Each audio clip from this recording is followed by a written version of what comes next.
بسم الله الرحمن الرحيم. السيدات والسادة أعضاء الحكومة، تابعنا جميعا التطورات المؤسفة التي وقعت خلال اليومين الماضيين بعدد من مدن المملكة، والتي عرفت تصعيدا خطير مس بالأمن والنظام العامين، وأدى إلى إصابة المئات من أفراد القوات العمومية وإلحاق الضرر بالممتلكات العامة والخاصة، كما سجلنا للأسف وفاة 3 ديال الأشخاص رحمهم الله.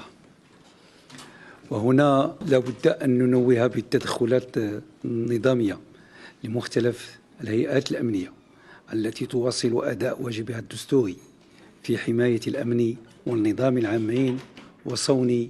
الحقوق والحريات الفردية والجماعية. كما نؤكد أن الحكومة عبر مختلف الأحزاب المكونة لها قامت بالتفاعل مع مطالب التعبيرات الشبابية، وتعلن تجاوبها مع هذه المطالب المجتمعية واستعدادها للحوار والنقاش من داخل المؤسسات والفضاءات العامة، وتجدد مرة أخرى التأكيد أن المقاربة المبنية على الحوار هي السبيل الوحيد لمعالجة مختلف الإشكالات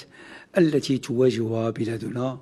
وتسريع وتيرة تفعيل السياسات العمومية موضوع المطالب الاجتماعية، بما يساهم في تحقيق الطموح المشترك لجميع المغاربة.